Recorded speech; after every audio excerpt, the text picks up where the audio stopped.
Flaherty Will's wild, he suggested.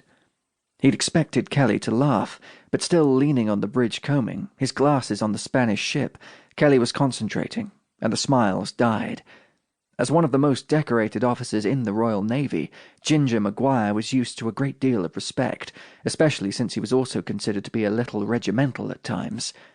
They all knew his reputation. Decorated for the first time in 1911 for saving life, he had never seemed to stop gathering gongs even during the drab years since the Great War, when there had been remarkably little opportunity for anybody to distinguish themselves anywhere. But it wasn't just the ribbons that graced his breast which gave him his reputation.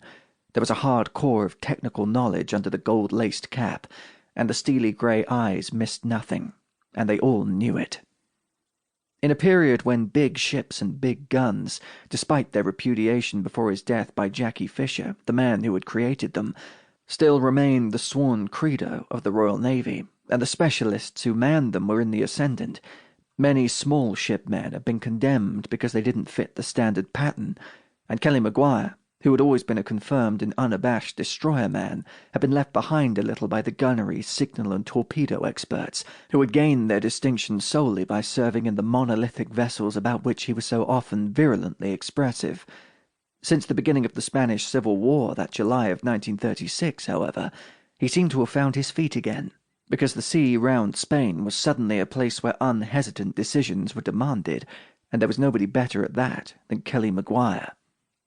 Although the British government still appeared unable to make up its mind what its attitude ought to be towards the two belligerents, the Navy had always seen its duty quite clearly, and its work these days consisted chiefly of protecting British interests, evacuating British subjects, and acting with strict neutrality. Ships had spent their time lifting socialists from the Balearics, which were under the fascist flag, and fascists from Catalonia, which was held by the socialist Spanish government, so that they were constantly in the front row of the stalls when it came to viewing the fluid and vicious struggle ashore.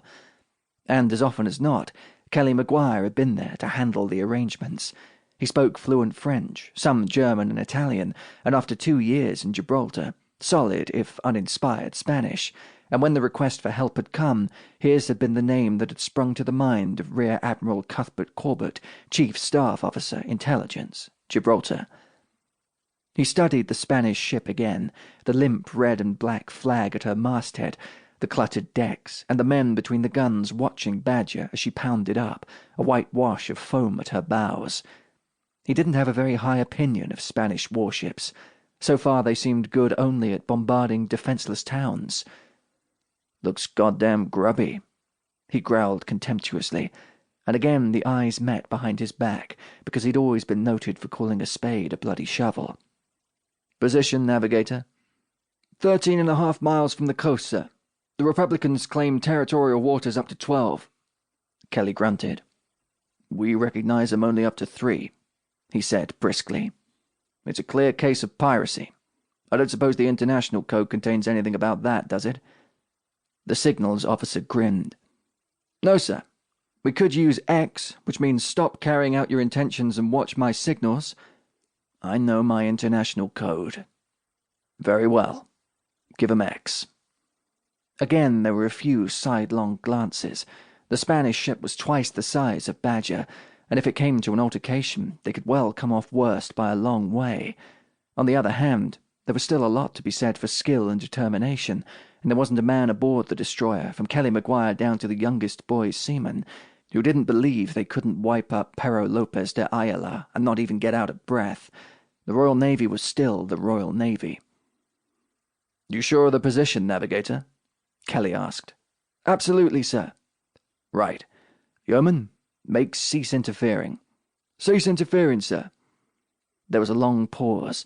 The jocularity had vanished now, because they were all aware that within an hour they could be involved in an international incident that could well lead to war.